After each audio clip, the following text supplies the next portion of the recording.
ღია სტუდია.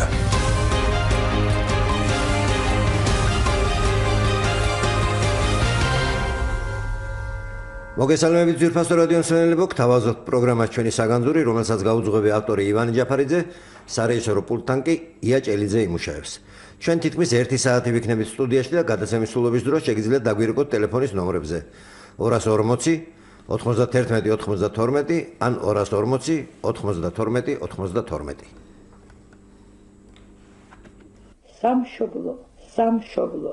მე ვკითხე პატარა ბიჭუნას, პირველ კლასელს. რა არის სამშობლო? სამშობლო? წკრიალა ხმით მიპასუხა მან. სამშობლო ეს არის ვარც გაეფურჩქნა კოკორი, გადახვეოდა იასა, ბულბულსაც გაღვიძებოდა და თავს უხრიდა ნიავსა. მე მივმართე უხუცეს მგოსანს, რაფიელერის თავს. რა არის სამშობლო? სამშობლო დედის ძუძუი არ გაიცვლების ხვაზე და ორნივ ტკბილია ძმობილო მირჩევნის ორთავ თვალზე და რა არის სამშობლო? სამშობლო ეს წინაპართა წმინდა ალაგია. სამშობლო ეს ამაგდართა მარადი ხსოვნა. სამშობლო სიტკბოა, ნექტარია, ვარტყვავილია, მაგრამ არა იოლი. კიდევ ერთხელ მინდა გავიმეორო, სამშობლო ეს წმინდა უღელია. სამშობლო განა მარტო ფრთებია, სამშობლოს განა მარტო უმღერიან, სამშობლოს გულისათვის კვდებიან. დიახ, კვდებიან კიდეც სამშობლოს მიწა-წყლის დასაცავად, სამშობლოს ღირსების დასაცავად, კვდებიან რაინდულად. რამდენი ასეთი რაინთაგანი მიცემია ძილს თაწმინდის კალთაზე. ხომ გახსოვთ სულ ნათიაკაკის ცაფირუს ხმელეთ ზურმუხტო, ჩემო სამშობლო მხარეო, შენი ვარ, შენთვის მოვკვდები, შენზე დვემგლოვიარეო. ამ ლექსის კითხვის დროს აკაკის გული აუდუღდა, ცრემლები წასკდა თვალთაგან და ტირილით გაათავა ლექსი. თქვენც ხომ ხშირად გიგრძნიათ, რაოდენ ტკივილია ეს ლექსიც, მისი მელოდია. ნუ შევხვდები, თქვათ რომ მამული ტკივილიც არის თურმე, ოღონდ ტკივილი უწმინდესი. არ მეგულება ახალგაზრდა ლადო ასათიანის კრწანისის ყაყაჩოები, რომ არ იცოდეს ზეპირად. მოდით ჩაჰყევით ულამაზეს სანაპიროს მტკვრისას, კიდევ ერთხელ ახედეთ ნარიყალასა და სეიდაბადს, ლეხვთახებს ჩასდით და მოტიწებით შეზდექით კრწანისის სვეტის წინაშე. ეს სვეტი ღია ჭრილობის ტკივილია თითქოს.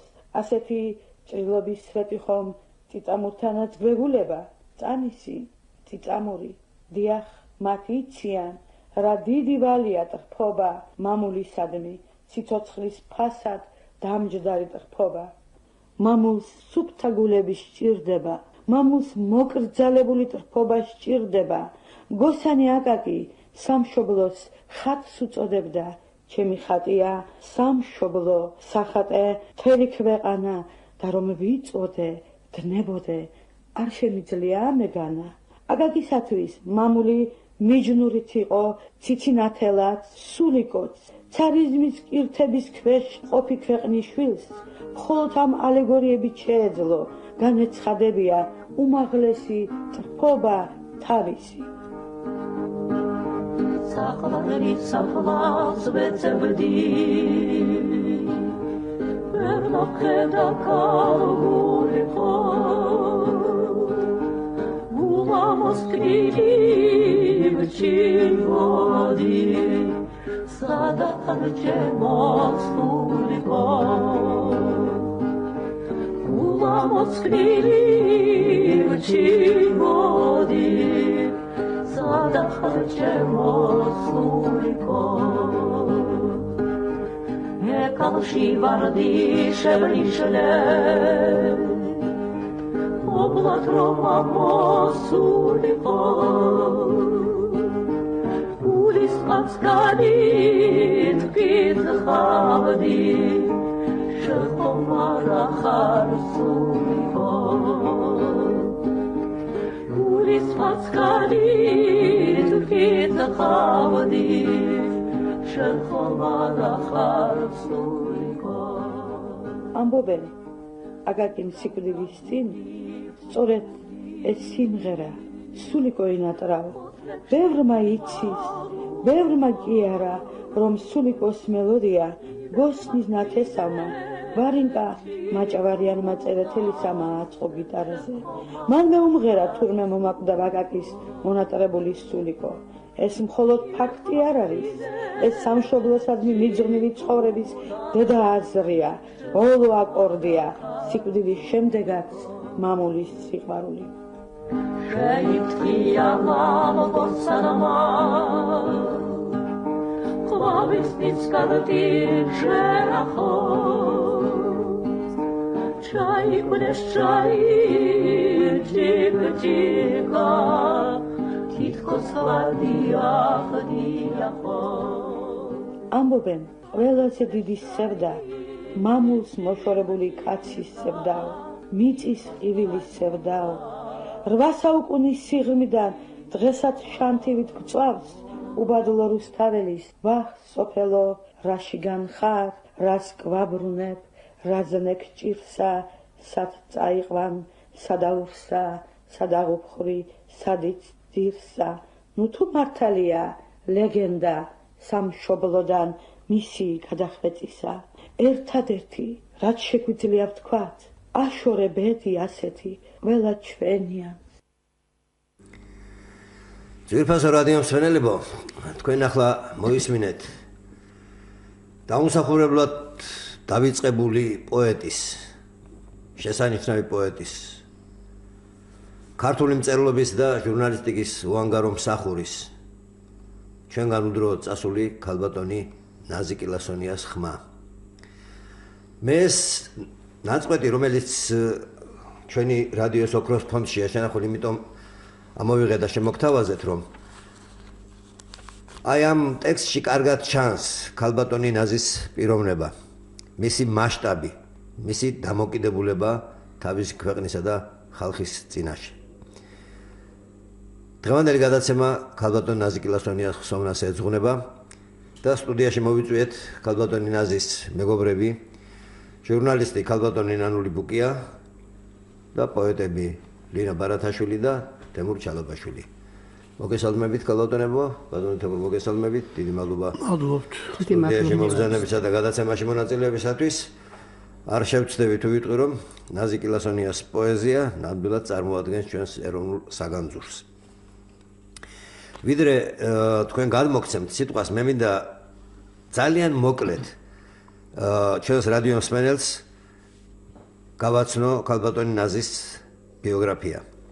ნაზი კილასონია დაიბადა 1926 წლის 18 ოქტომბერს ქარელის რაიონის სოფელ აბიში, გარდაიცვალა 1993 წლის 16 აგვისტოს თბილისში. 1954 წელს დაამთავრა თბილისის სახელმწიფო უნივერსიტეტის დასავლეთ ევროპის ენებისა და ლიტერატურის ფაკულტეტი. 1955-59 წლებში მუშაობდა ჟურნალ პიონერში ლიტერატურულ მუშაკად. 1959 წლიდან ჟურნალ საქართველოს ქალის რედაქციის ლიტერატურისა და ხელოვნების განყოფილების გამგედ. მისი პირველი ლექსები გამოხდა 1952 წელს ალმანახ პირველ სხივსა და გაზეთ ლიტერატურულ საქართველოში, ხოლო პირველი წიგნი ლექსები დაიბეჭდა 1954 წელს. ეს არის ძალიან მოკლედ და ძალიან მშრალი ციფრები, მაგრამ თუ გავითვალისწინებთ იმას, ახლა მე მაინც ხაზს გავუსვამ პირველ სხივს, იმიტომ რომ ქალბატონ ნაზის მოუწია სტუდენტობა იმ პერიოდში, როცა უნივერსიტეტის რექტორი იყო მართლაც ლეგენდარული რექტორი ნიკო კეცხოველი, რომელმაც შექმნა პირველი სხივი და რომელმაც შექმნა ეპოქა, შეიძლება ასე ითქვას, თუ კი ვინმე ღირებული, ღირსეული პოეტი, მწერალი, მეცნიერი, ხელოვანი გამოვიდა და საქართველოში მთელი ეპოქა შექმნეს. ეს იყო ბატონი ნიკოს დროს და აი ქალბატონი ნაზი სწორედ ერთ-ერთი პირველთაგანი იყო, რომელიც აი პირველ სხივში თავის ლექსებით წარსდგა. გავიხსენოთ ქალბატონი ლინა, ქალბატონი ნანული, ბატონი თემურას, გავიხსენოთ ქალბატონი ნაზი ის როგორც პოეტი, ყველამ ვიცით, როგორც ჟურნალისტი შეიძლება ბევრმა აღარ იცის ქალბატონი ნანული, იმიტომ რომ რამდენიმე თაობა წავიდა იმის შემდეგ, რაც ქალბატონი ნაზის შესანიშნავი წერილები აღარ იბეჭდება საქართველოს ქალში და ესეც ხაზგასასმელია, რომ აი მოუწია სწორედ მარიკა ბარათაშვილის დროს მას იქ მოღვაწეობა. გამისე დავიწყოთ. ქალბატონებს მიცეთ უპირატესობა ბატონთა. გასაგვირველი. დიდი მადლობა ბატონო ვანო, მოგესალმებით, მივესალმები ჩვენს რადიო მსმენელებს. იმ დროს, როდესაც საქართველოს პოეზიით ცხოვრობდა, როდესაც არაჩვეულებრივად უყვარდათ ლექსი და პოეტი, ნაზიკ ელასონია საკმაოდ პოპულარული იყო. მის მშვენიერ ლირიულ ლექსებზე ბევრი ძალიან კარგი სიმღერა დაიწერა. ეს სიმღერები ზოგჯერ გაიელებს ხოლმე კიდეც ჩვენს რადიო ტელევიზიაში, მაგრამ სამწუხაროდ არავინ იცის ამ ლექსის ავტორი. არადა ნაზიკ ელასონიას ჰქონდა იმედი თავისი მკითხველის, როცა იგი წერდა: აჰა ჩემი მიგნებით, აჰა ჩემი გაგებით, მე რომ აღარ ვიქნები, მაშინ შეგიყვარდებით, მაგრამ საქმე ისაა, რომ ვერ უპატრონეთ ჩვენ პოეტს ისე, როგორც საჭირო იყო. მისი ადგილი ქართულ მწერლობაში ვერ დამკვიდრდა ისე, რისი ღირსიც იყო ქალბატონი ნაზი, ვერც ჟურნალისტიკაში და აი ამის გამოა სწორედ, რომ მივიწყებული გახდა ესეთი დიდებული პოეტი. მაგრამ მივიწყება მაინც ხალხის გულში ნაზიკ ელასონია ყოველთვის იქნება. ნაზიკ ელასონიასთვის ლექსი იყო ყველაფერი, ლექსი იყო მისი სამყარო, ლექსი იყო მისი დიდი სიყვარული, ლექსი იყო მისი სულიერი თავშესაფარი. მოდი თვითონ ქალბატონ ნაზის მოусმინოთ. თქვენ არ იცით, რომ სახლში მაქვს ჩემი თავშესაფარი, ჩემი წიგნები, ჩემი ლექსები, ჩემი გალაქტიონი, ჩემი ლადო ასათიანი. ლექსი ნაზიკ ელასონიასთვის იყო ხანძარი, ის იყო ტკივილი, როგორც თვითონ წერდა ნაზიკ ელასონია. მაგრამ ნაზიკ ელასონიასთვის ლექსი, რა თქმა უნდა, იყო ყველაფერი და ლექსში ამბობდა იგი თავის უმთავრეს სათქმელს. ნაზიკ ელასონია ზოგჯერ საყდურობდა თითქოს მკითხველს იმის გამო, რომ ვერ იგებენ მის სულისკვეთებას. აბა თქვენ რას მიხვდებით, ამბობდა იგი, რომ რა ცეცხლია ჩემ სულშიო, წერდა პოეტი. მე ბედნიერი ვარ, რომ პირადად ვიცნობდი ქალბატონ ნაზიკ ელასონიას. საქართველოს ქალის ავტორი ვიყავი, ამ მშვენიერი ჟურნალის და ქალბატონი ნაზის მზრუნველობა, როგორც პოეტის, როგორც რედაქციის თანაშრომლის ხშირად მიგრძნია ხოლმე. მე მახსენდება ახლა ქალბატონი ნაზიკ ელასონია ქუჩაში მიმავალი, ტანდაბალი, თავაწეული, თითქოს ვერავის და ვერაფერს ვერ ამჩნევდა. ნაზიკ ელასონიას დანახვაზე ძალიან ხშირად მიფიქრია, რა არის ეს ამპარტავნება, მაგრამ თუ ნაზიკ ელასონიას შემოქმედებაში ჩავიხედავდით ღრმად, ეს რომ ასე არ იყო, ამას ადვილად მიხვდებოდით. იგი ლექსში გამოთქვება მუზასთან წერდა, რომ ვერ შემოსადიდებით, რომ ვერ გააკეთა ის, რაც სურდა და შემდეგ კიდევ ამის გარდა კიდევ წერდა ნაზიკ ელასონია, რომ არც მქონია ლექსები, არც არასდროს მექნება. ხედავთ რა შესაშველი თავმდაბლობა პოეტისა. ამ დროს ნაზიკ ელასონია იყო უდიდესი პოეტი და არაჩვეულებრივი ჟურნალისტი. ნაზიკ ელასონია არ იყო თვითდაჯერებული, თვითკმაყოფილი პოეტი. იგი მუდმივ ძიებაში იყო, შემოქმედებით ძიებაში იყო. ღმერთო, რატომ მიმატოვე?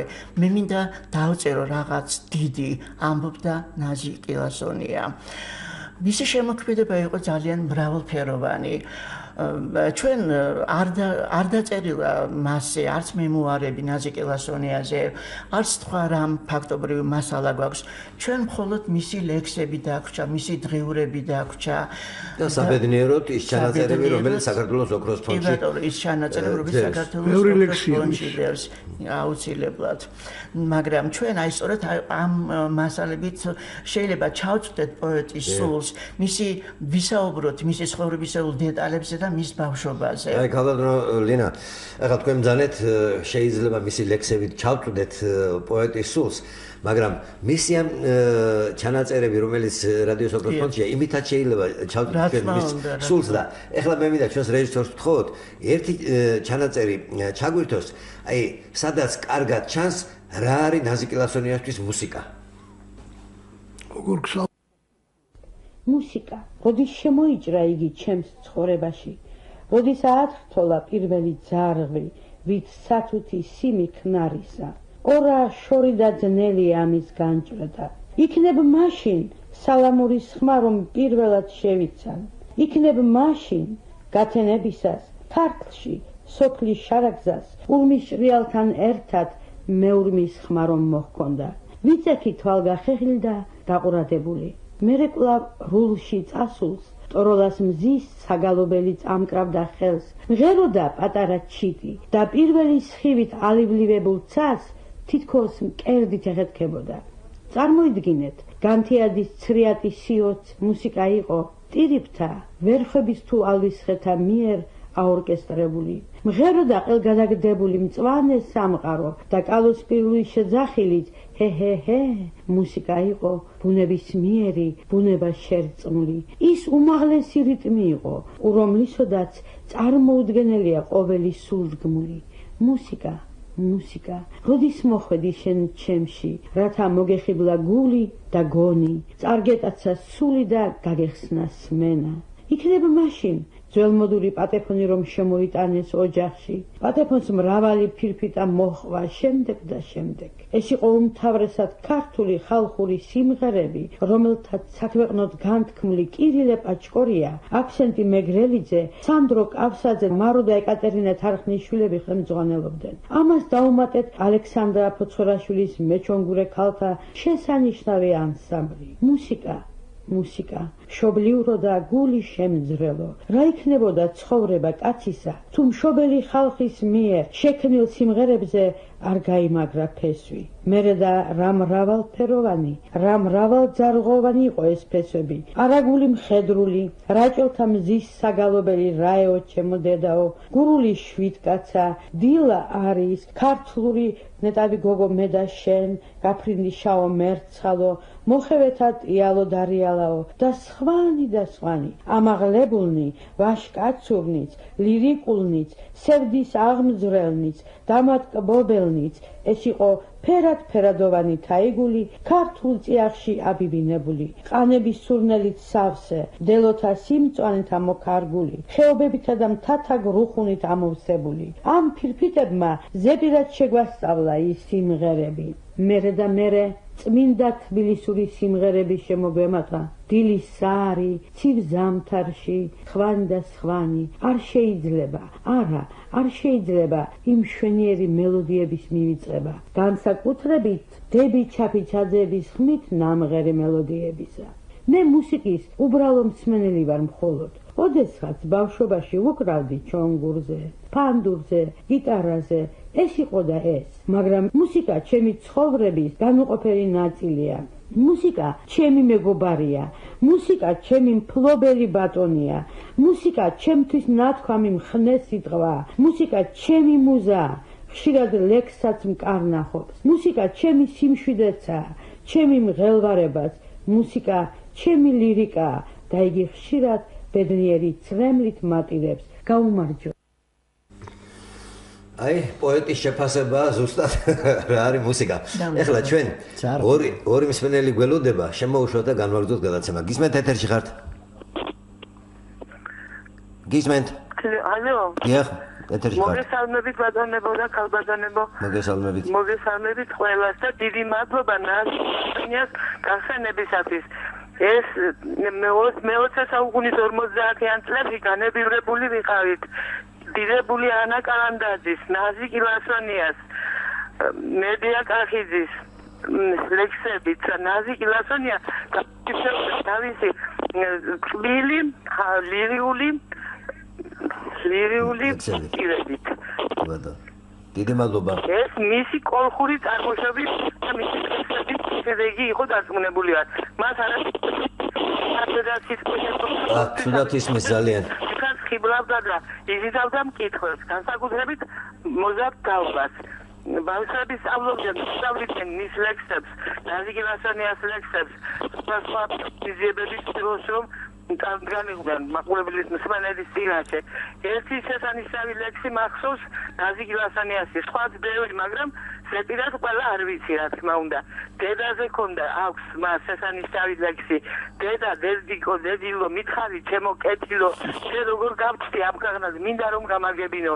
ჩემი გოგონა 80-იან წლებში მოსწავლეობის დროს ამ ლექსის წარსა ერთ-ერთ კონკურსზე და დაიმსახურა ჯილდო ეს ქალბატონი ნაზის ამსახურება იყო, რა თქმა უნდა. მისი შესანიშნავი მგრძნობიარე ლექსის. ასეთი იყო მისი ყველა ლექსი.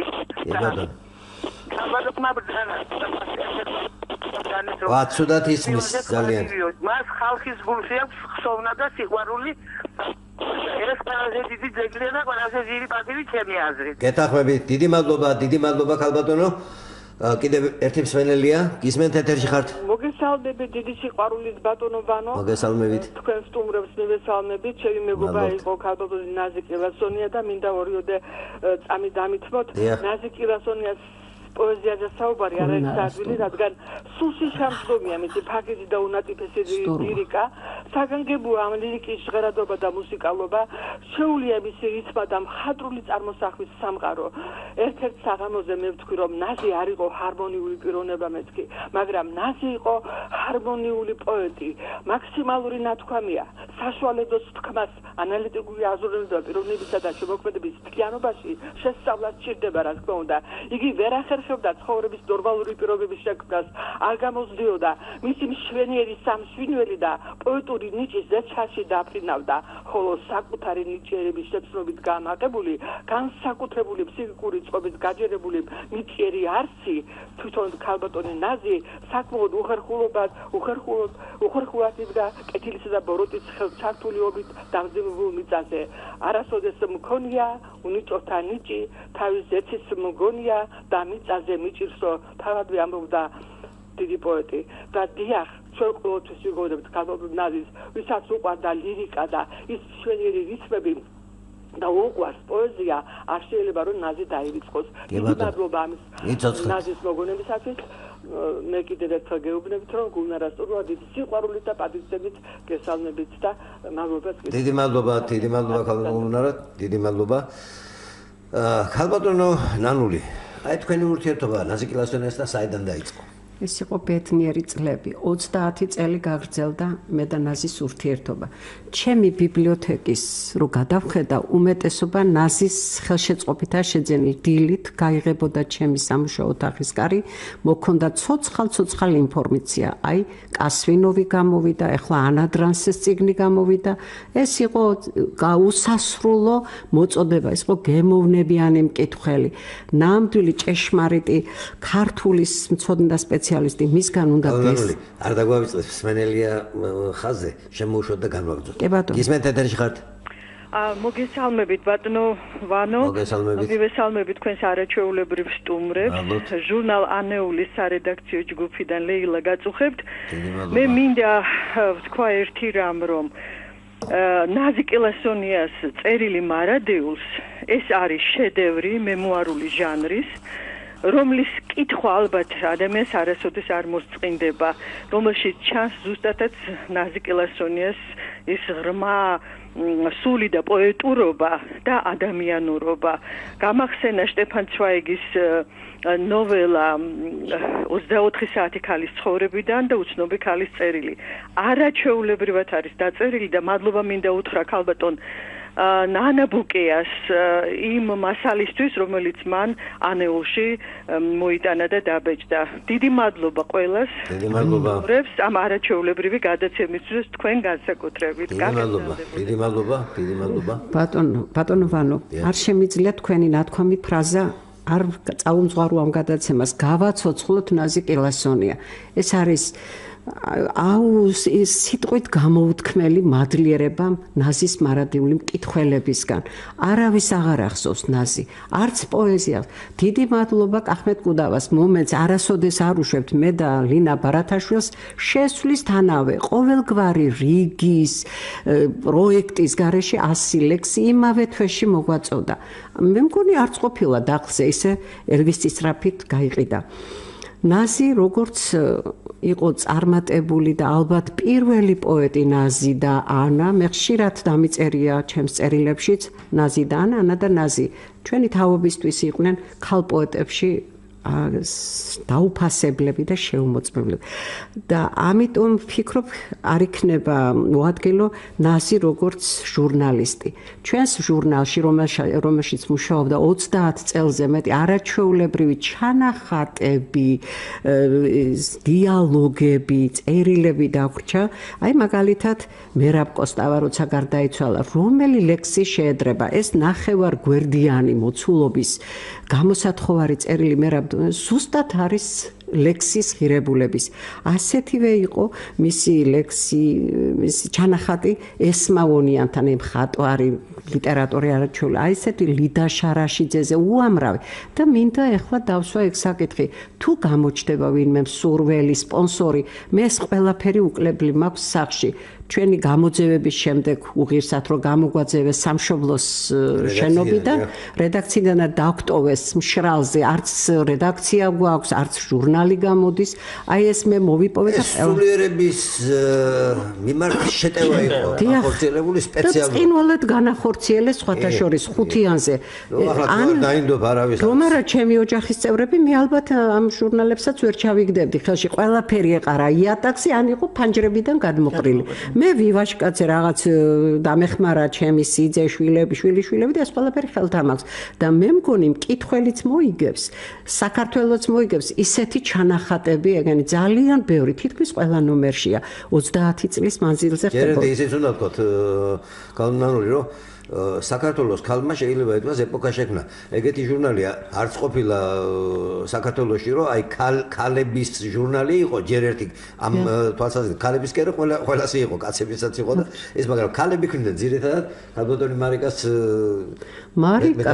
თევაბაშმაძე, მარიკა ბარათაში ნარგიზა მგელაძეს ხომ ბადალი არ ყავდა და ნარგიზა მგელაძე მინდა კიდევ გავიხსენო ნარგიზამ ამოიღო ამოწია წინააღმდეგებიც იყვნენ რედაქციაში როგორ დღიურები დაუბეჭდოთ ის შემთხვევით ედო მაგიდაში მაგრამ არ იყო შემთხვევით შენახული ასეთი მწერალი რო ტოვებს დღიურებს წერილი მარადიოს აი ქალბატონმა არაჩვეულებრივად აღნიშნა მე წაკითხვის თანავე გამიჩნდა აზრი იყო ცვაიგის ნოველის ტოლფასი რომელსაც ყავლი არასოდეს არ გაუო ჩვენ არ გვაინტერესებს ადრესატი იყო არ იყო ვინ იყო დავინდოთ რა ქალია და გატაცებები ქონდა რა თქმა უნდა მე მისი სულიერი მეგობარიც ვიყავ მე უამრავი წვრიმალი ვიცი მე შესანიშნავად ვიცნობდი ნაზის მშობლებს გიორგის და მაროს სხვანაირი დამოკიდებულება სხვანაირი მამაშვილობა ქონდა გიორგისთან მე ვიყავი მომსწრე როგორ დასტიროდა მამას და სულ გული მტკიოდა დიქტოფონის ჩართვის საშუალება არ იყო მე ასეთი რამე არ მომისმენია აი ამდენი წლის მანძილზე ისეთი სიტყვებით ტიროდა იმ თავის მამას უამრავი რამის გახსენება შემიძლია მაგრამ აი ყველაზე მეტად მაინც ამაზე მაქვს გართულება რომ ნაზის ეს მხატვრული ჩანახატები ჩვენ ჟურნალისტებს გვიჭირს წერტილის დასმა ნაზისთვის ეს იყო ძალიან ნორმალური მთელ მის სათქმას ნახევარ გვერდში ისე კოხდათ მოათავსებდა არაფერი არ დააკლდებოდა ეხლა მე არა მაქვს ხელთ მაგის ჩამოთვლა ეს შეიძლება მოვიძიო არც გამიჭირდება რომ ვინმე მისურვოს აი ამის გამოცემა ისიც უნდა ითქვას განანული რომ აი ჭეშმარიტი პოეტის შემოქმედება მარტო ლექსი რო არ არის თქვათ ახლა ამ შემთხვევაში ქალბატონ ნაზის ამხელა სტაჟი ქონდა ჟურნალისტიკაში მაგრამ ბედნიერება ის იყო რომ აი როცა ლექსი ფასობდა რა მომღერლები და რა ხალხი ქმნიდა მუსიკას მის ლექსებზე ერთ-ერთ ჩვენ მოვისმენთ ჩვენი ყველასთვის საყვარელი თემო ნაცვლიშვილის შესრულებით არაჩვეულებრივი სიმღერაა თვითონაც ძალიან უყვარდა თემოსთან კონტაქტი ქონდა ხშირი თვითონაც მღეროდა ნაზი არაჩვეული გიტარა ოთახში ჩვენ ქონდა ნაზის ოთახში თავისი ბაფთა შემმული გიტარა გადმოიღებდა მაგრამ ასეთი ლაღი დღეები უკვე ბოლოს ბევრი არ იყო ეს შვილები რო წამოეზარდნენ ძალიან ხელმოკლე ერთი მსმენელია შემოუშვათ შემდეგ სიმღერა გახმიანდეს თემო ნაცვლიშვილის შესრულებით და განვალწოთ შემდეგ გისმენთ ეთერში ხართ გამარჯობათ მოგესალმებით ბატონო ძალიან კარგია რომ გაიხსენეთ ქალბატონი ნაზი იმიტომ რომ ძალიან აღიარებული იყო თავის დროზე და რატომღაც ძალიან მიიწვეს რა შეასახა ვერ გავიგე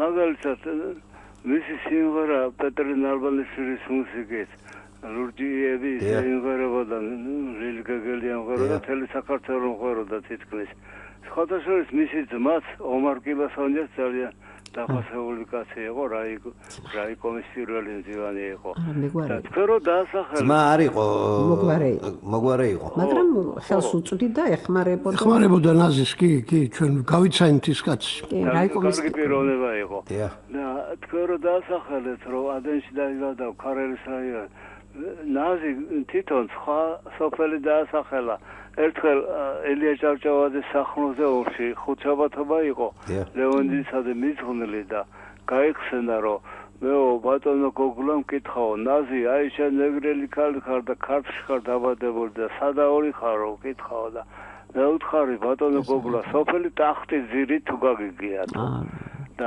გოგლამ ლექსით მიპასუხაო ტახტის ძირელი საბედა პატარ ძეულში დაბერდაო ეს ეთქობა რაღაც მხატვრულის გამოიყენა ნაზი აბისში დაიბადა 1927 წლის 20 ოქტომბერს აბისში დაიბადა ნამდვილად წინაპარი გადმოვიდა დასავლეთიდან წარმომავლობა კიდევ ერთი მსმენელია გისმენთ ეთერში ხართ ალო გამარჯობა ბატონო ვანო დიდი მადლობა ნაზი გილასონიას გახსენებისთვის ნაზი გილასონი არ არის დაიწყებული ჩვენ ახალგაზრდობაში 50-60 წლებში ძალიან გამორჩეული პოეტი იყო და მის ლექსებს ველოდებოდით აი ვინ დაწერს დღეს ბატონო ვანო განასიყვარული მინდოდა სხვა რაღაც უფრო წმინდა აი არ არსებობს რომ თემო ჩალებაშვილს მიყავდეს გადაცემა და არ ახსენოს ნაზი გილასონი დიდი მადლობა მადლობთ აი ჩემი სათქმელიც ბძანა ქალბატონმა აი ახლა სიმღერას მოусმინოთ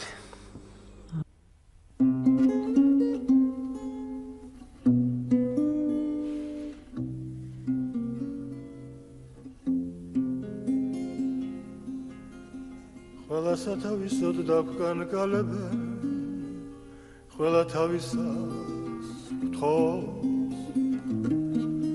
საყვარელს უნდა შენი თვალები საგაბე უნდა წოს სახვალდა ყველას დაემალები სახვალდა თავს მაგრამ სინდისი როგორც ხუნდები გულში დასტოვებს ზოლს ერთი ბეღურა სათბოს გაგონებს მეორე ჩიცოls მოხვალდა ყველას დაუბრუნდები მოხვალდა თავს ყველას თავისოდ დავკანკალებენ ყველა თავისას გთხოვს აი რამდენჯერაც არ უნდა მოისმინო ეს სიმღერა ყოველთვის ჭირვანდელი გივლის არ შემიძლია ეს არის შედევრი თემო უკდავყო ნაზი თემო უკდავყო ნაზი თემო უკდავყო ანა კალანდაძე ქარი გიმღერის ნანასა ეს არის საქართველოს ჰიმნი საქართველოს ჰიმნივით არის და თემოც უნიჭიერესი პიროვნება იყო მაგრამ ტექსტების არაჩვეულებრივია ტექსტი რასაკურველია მაგაშია საქმე ქალბატონი ლინა რომ სწორედ აი ესეთი მუსიკოსები როგორც თემო ნასვლიშვილი იყო სწორედ იმ ტექსტებს არჩევდნენ ლექსებს არჩევდა აბიტურ რჩებოდა ტექსტებს კი არა ლექსებს არჩევდა აი ტექსტებზე რომ ღერიან იმიტოა ეს სავალალო მდგომარეობა გამორთულია ახლა არ იწერება ხო არა აი ეთერში ვართ კი კი ბატონო აი ნუნო დუღაშვილის კახეთო მე ჰიმნი მგონია და კიდე ცუხარი მან ჩემ წიგში წაი ჰიმნია მერეაბა კახეთო ჩემო კახეთო არის ჰიმნი და პირველი არ ახარო მე როცა ლექსიც და მუსიკაც არის მაღალი ხარისხის ამ შემთხვევაშია რასაკვირველია ხალხი რო აიტაცებს აი ამიტომ რომ ქართული კაცი არ შეიძლება ლექსის და სიმღერის გარეშე რაღაცა ეს ერთად არის როგორ შეიძლება ეს დაივიწყოს დარე ლექსებზე რომ იქნება დღეს სიმღერები ეს არის ჩვენი ძალიან ქალბატონო ლინა ქალბატონო ნანული მე რასაკვირველია მადლობა უნდა გითხრათ თქვენც რომ ახლა თქვენ ახსენეთ კახმეკუდავან გამოსცა ის ნაზიკ ელასონიას 100 ლექსი, მაგრამ თქვენ რო არა და თქვენ რო არ გქონოდათ და არ გემუშავათ ამაზე არ იქნებოდა ეს, მაგრამ ჩემ და სამწუხაროდ ახლა შეიძლება ესე არის გაბნეული საქართველოს კუთხეებში და სხვადასხვა ოჯახებში ქალბატონი ნაზი ლექსი, ახლა მე მინდა ერთი ლექსი, რომელიც ჩვენი ოჯახის არქივში ინახებოდა მიძღვნითი ლექსია ეს ეძღვნება ის ჩემ გამზრდელ მამიდას საქვეყნო ცნობილ მთასვლელ ქალს ალექსანდრა ჯაფარიძეს, რომელსაც ქალბატონო ნაზიმ საიბილოდ მიუძღვნა და ძალიან აფასები და ის მეგობრობდა აგერ ახსენა წეღამ ბატონმა თემიჩალაბაშვილმა შესანიშნავ ფსიქოლოგთან ჟუჟუნა ნეფარიძესთან. ისინი ძალიან კარგი მეგობრები იყვნენ და როცა ჟუჟუნამ ალექსანდრაზე დაწერა წიგნი ძმათან ამუხლარზე, როგორც ჩანს, ამანაც მიცა განწყობილება, მით უმეტეს 70 წლის თავი გადაუხადეს ალექსანდრას 65 წელს რუსთაველის თეატრში და ქალბატონი ნაზი იქაც ბრძანდებოდა. და როგორც ჩანს, ამ განწყობილებით იმიტომ რომ 70 წელი უკვე მოხუცებულობის იცი. მეგონა, არ არის მოხუცებული. ქალბატონი ალექსანდრა ჩვენი თაობის ლეგენდაა, ბატონოვანო. და ესეც დარჩა. და ერთი ლექსი მეუძღვნა ისევ და ისევ შენივალია, ესე დაარქვა ამ ლექსს.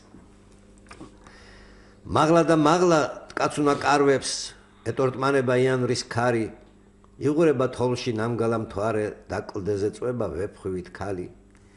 ჭაღარა ქალი, სახელი ვისიც არის სათქმელი მარადი თრთოლვით.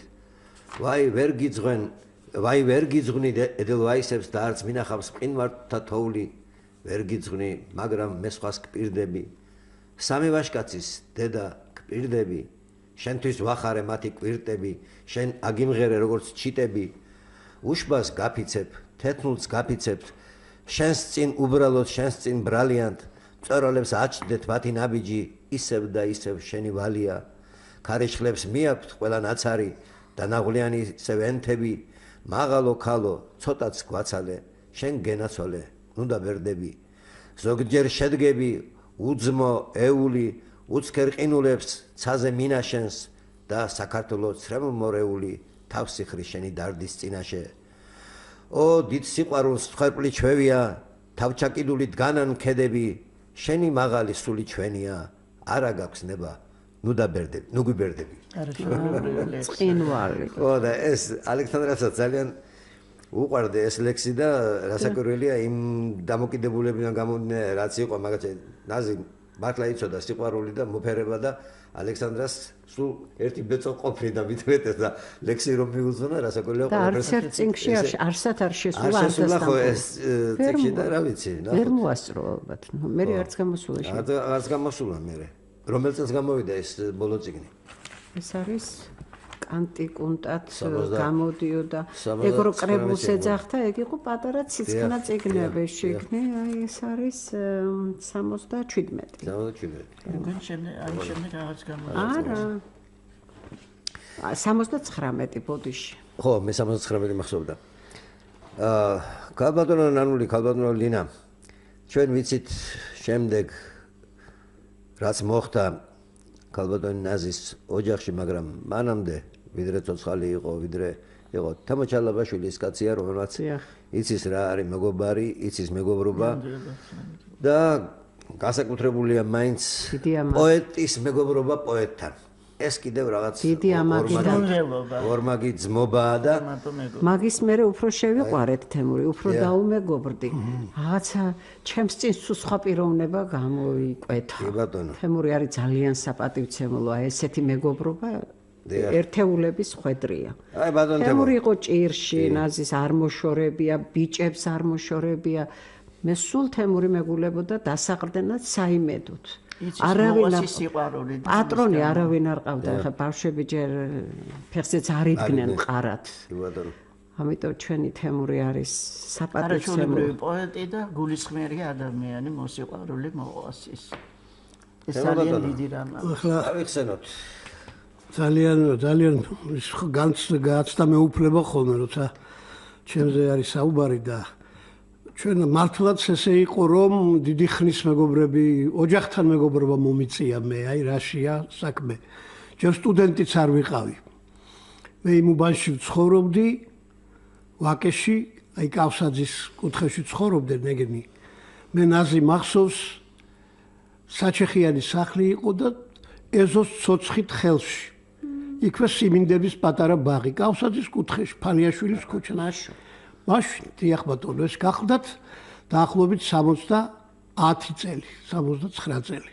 მოგეხსენებათ შუა ვაკეში. ხო და თავისებური ბედის ქალი ბატონი იყო და ახალი დაშორებული იყვნენ მეუღლესთან. აი იმ პერიოდში მომიწია და მაშინ ერთად იყვნენ, როცა მე დავმეგობრდი ჟუჟუნა ლეფარიძე მე მიყვანა მათ ოჯახში ცხოვრებულმა ჟუჟუნამ. რაღაც საოცარი იყო გოგი თვითონ. აი წარმართული მელოდიები რო აქვს ნაზის, ცხინვალე მათზე რატომღაც არ ლაპარაკობენ, ცხინვალე ლირიკა აქვს, მაგრამ აი წარმართული მელოდიები ნაზის. არაჩვეულებრივი. ეს გოგის თაგონებით დავწერო, სულ იმას იზახდა, იმიტომ რომ გოგი წარმართობა იცოდა რაღაც საოცრად. აი გოგიზე რატომღაც ერთხელ ბატონო ვანო გოგი მაისტროძე გავიხსენოთ. მისი კაცრიელ თუთმერძის სახლეული და მისი კერპი და ჯვარი ჯერჯერობით საქართველოს მარიც. აი თუ ასე ვახტანგ გორგასლის ეპოქა ვინმე მიცის კერპი და ჯვარი წაიკითხოს და ალბათ მაშინ მიხვდება. აი ძალიან დიდი სურვილი მაქვს და ალბათ ბატონი ვანო როგორც მრავალ საბასაც მოახერხებს, იმიტომ რომ გოგი მათ იმდენად უყვარდათ ერთმანეთს, რომ განზიდულება ხდებოდა ხოლმე მათ შორის, თორე განსიყვარული არ იყო. ძლიერი პიროვნება. რაღაც ორი უცნაური პიროვნება გახდათ და მათი შვილები პატარები იყვნენ კახა.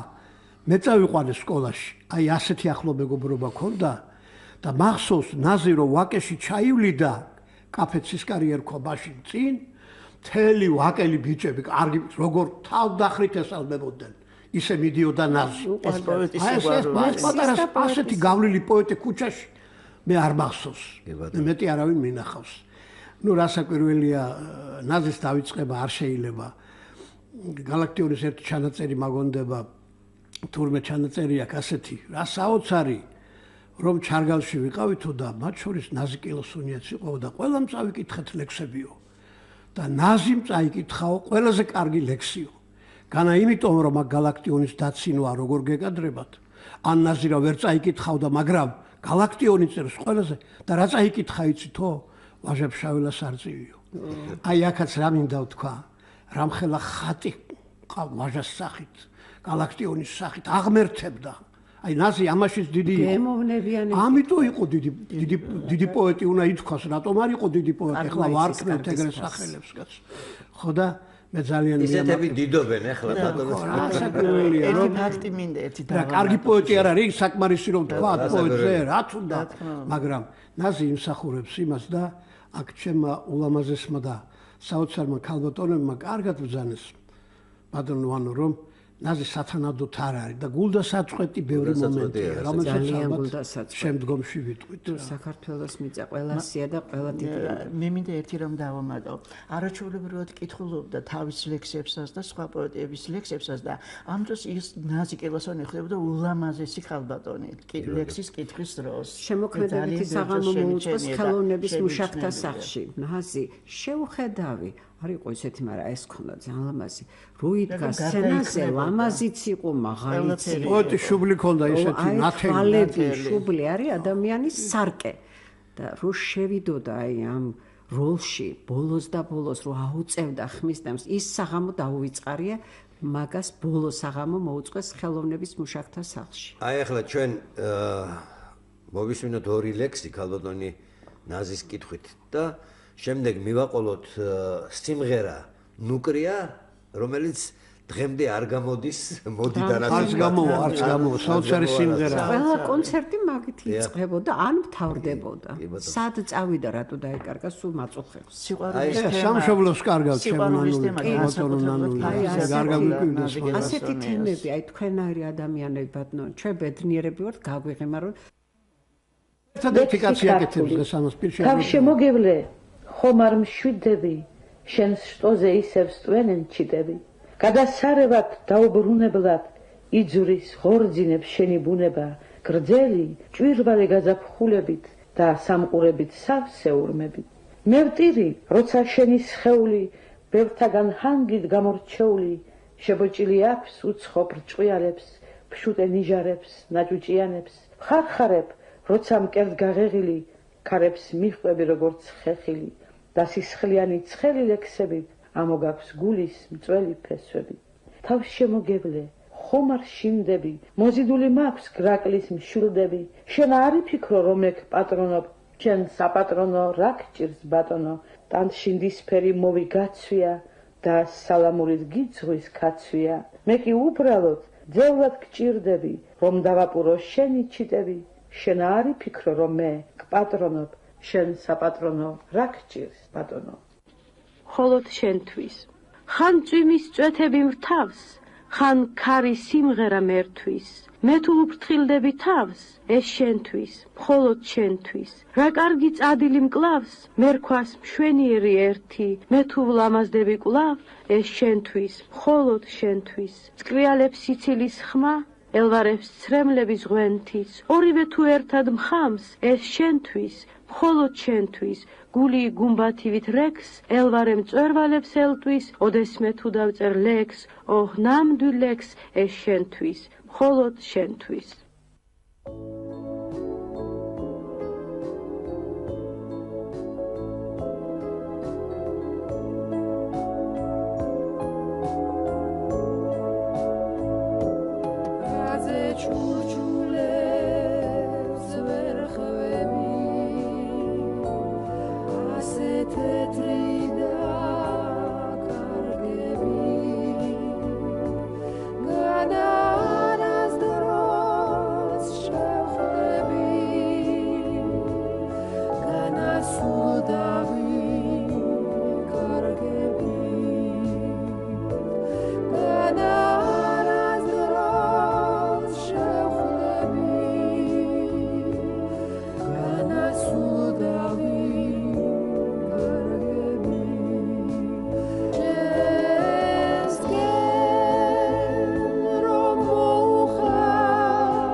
აი, ძვირფასო რადიო მსმენელებო, ეს შესანიშნავი სიმღერა, ქალბატონი ნაზი კილასონიას ლექსზე შექმნილი.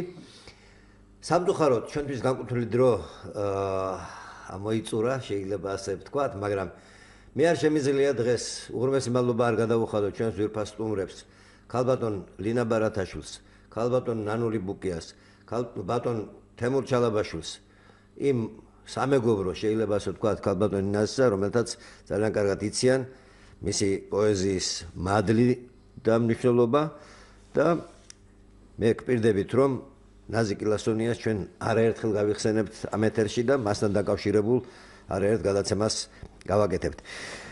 ამით ძვირფასო რადიო მსმენელებო, გემშვიდობებით, გადაცემას უძღვებოდი პროგრამის ავტორი ივანე ჯაფარიძე, სარეჟისორო პულტთან ია ჭელიძე მუშაობდა, რომელსაც დიდი მადლობა მინდა გადავუხადო აი ამ მომსახურებისთვის შეიძლება ასე ვთქვათ, რაც დღეს მან გაგვიწია და ყოველთვის გვიწევს. დღევანდელი გადაცემის განმეორებით მოსმენა შეგიძლიათ ხვალ კვირას 19 საათსა და 10 წუთზე ინტერნეტში კი საიტზე radio1.gi ჩვენი საგანძური. გემშვიდობებით მომავალ შეხვედრამდე, კარგად ბრძანდებოდეთ. ახლა კი მოისმენთ სიმღერას შენი თვალების დაღლილი ეშხი ნაზი კილასონიას ლექსზე.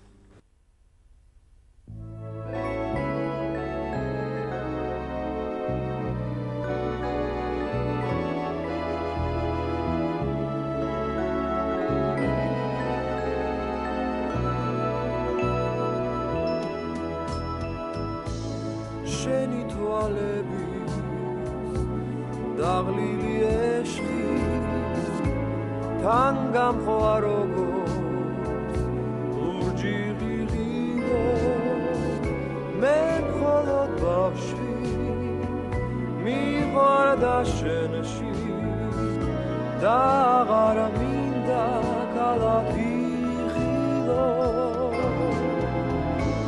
მოდივარ მომდეს გვარისადივე დამთებული ზეცახობლები გული მაქინე დაგაპატივე დილივით უფრო მემახსოვრები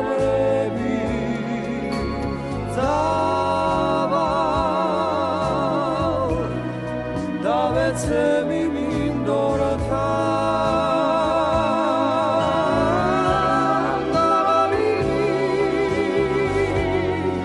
lexidat mita Gana sivavaruli mindora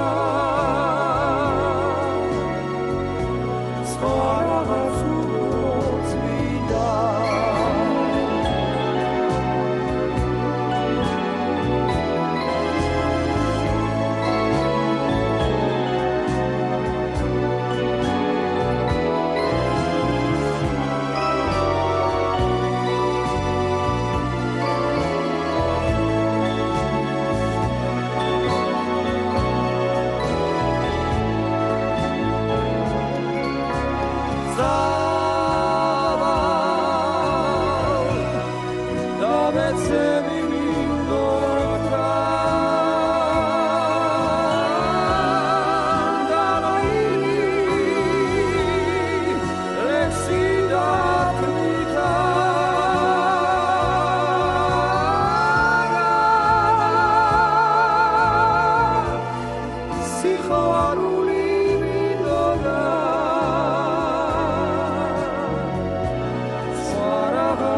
სტუდია